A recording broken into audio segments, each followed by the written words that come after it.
Hey guys, this is the Sports Hub. I'm Connor O'Gara.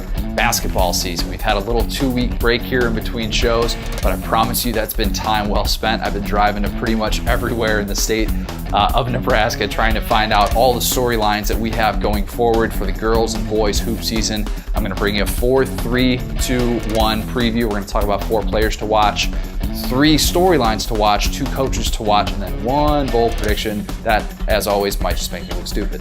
So first, we want to start off with our 4 players to watch, and I guess this one's a little bit of a duo. We're going to talk about a team that ended the season for us in the Hub territory, and that was Overton. Overton, of course, last year was actually a runner-up team in Class D1. Had so much talent. Creighton Ryan, Caleb Eklund, those 2 starters back. Those are the 2 kids I want to look at this year as 2 of my players to watch. Kids that are going to be stepping up into more vocal roles this year. You know, Tanner Ryan's not around. You're not going to have Joel Schaefer or Hayden Cahoy, guys that were the demonstrative leaders on that team. Those 2 guys need to step up and be the focal points of that offense and be able to lead. I think that's just going to be a little bit of an adjustment, a work in progress for 2 guys that are a little bit more quiet. So I'm really interested to see the way that those guys step up. Another guy I'm looking at in the Hub territory, Brady Stanage of Ravenna. You know, with Ravenna, it's easy to look at what happened in the offseason. Jake Techmeyer moving to Missouri, obviously all-region point guard, tough loss to have. But Stanage is a guy that's going to step up and they're going to rely on him to score even more this year. He's a guy that's added a 3-point game, or a 3-point range to his game, and I think that's really going to pay huge dividends for that Ravenna squad. Paul Boronik loves to run that Wisconsin-style offense, a lot of ball movement. Talks to me about the San Antonio Spurs and all the good things that they do. If Stanage can really stretch the floor, give Blake Hermosa another scoring option, I think Ravenna is going to be a team definitely in the hunt towards the end of the year. And on the girls' side, we're going to look first at a Minden team that obviously a very tough loss in the Class C1 championship. And you look at what they're losing with the Kissinger twins, but you know, Rebecca Stewart, pretty good. She's been there now. This will be a 3rd year in that starting lineup for Minden, and is somebody that can really benefit from a lot of the double teams and triple teams that Taylor Kissinger is going to see this year. Everybody's going to be focused in on Taylor Kissinger, as they should. Somebody that's 6'1", point guard, can do so many different things. But Stewart needs to be able to finish at the rim. If she can do that, the Whippets are in pretty good shape for this upcoming season to make another deep run into the playoffs. And the 4th player I want to look at, Hannah Crane. This is a girl, Axtell forward. This is a girl that hasn't had a full basketball season healthy. One injury after another, whether it's been the ankles, whether it's been the knee, she just always had stuff going on that's kind of, you know, prevented her from getting really the full reps that she needs to, but she's healthy this year. And I think that's so big for Kelly Cooksley. If he can get a player like her, of her caliber, 5'10" post player, can work a little bit of the high-low, has that range, I think she is a difference maker and definitely one to watch out for in the FKC. 3 storylines I want to watch for in the Hub territory. The first one, Southern Valley. Can Southern Valley make it 3 straight trips to state? John Miller, I told you a couple years ago when Southern Valley won that state championship, I said this is going to be a program that's just going to be back in the hunt every single year. And as usual, Southern Valley will be in the hunt this year.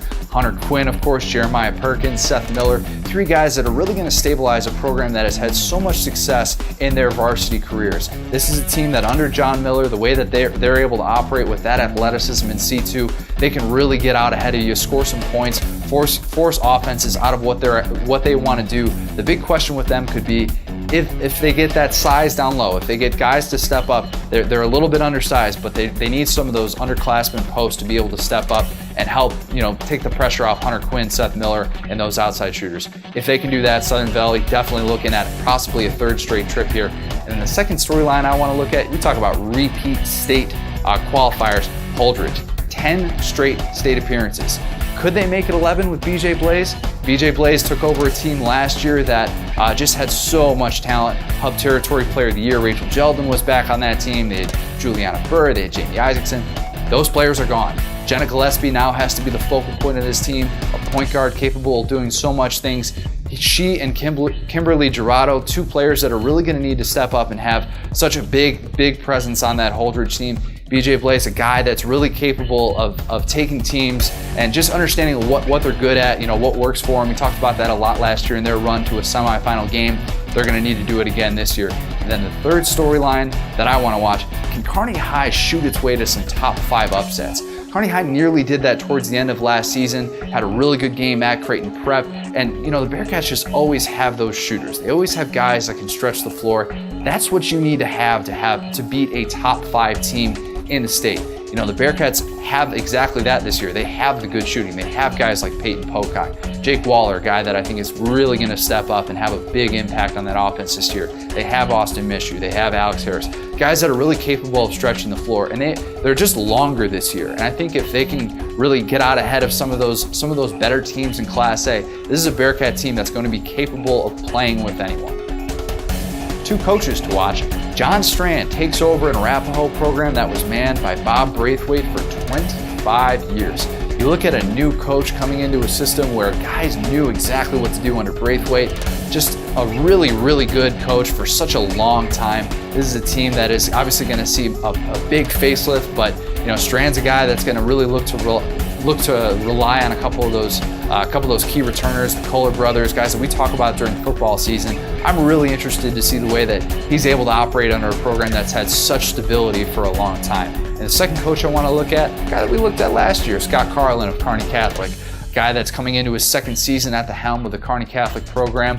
What's he going to be able to do with that talent coming back? He said, they don't necessarily have those leaders like they did last year with the Blake Holtmeyers and the Matt Moores and the Derek Jacksons, guys like that. It's going to be a little bit of a work in progress to find those leaders, but a guy like Carlin who's really vocal on the sideline, he's going to need to be really vocal like that again this year to kind of get this group pumped up. They talked about that being a big factor in their postseason run, the Stars going to state for a second straight year last year.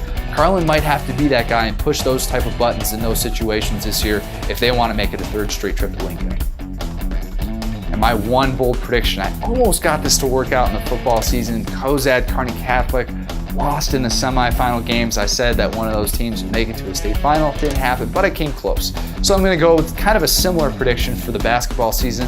And my prediction is that Karna Hai, Kearney Catholic, and Minden will all make it to a semifinal game, a state semifinal game. It's a little bit of a parlay. If you're a gambler, you kind of know what exactly a parlay is all about. But I just think all 3 of those teams have so much talent coming back. Teams that went there last year, got that good state experience, and just have so many key contributors. We talk about Kelsey Stitham, Skylar Snyder, and Alec Prososki, Whitney Colling, girls that have just been around those programs. And then, of course, we've already talked about the key contributors for Minden, and coaches that just know what it's like to get past those sub-district games and to be able to get to what is ultimately, the goal for a lot of these teams. So I think those 3 teams are capable of definitely making a semifinal run this year.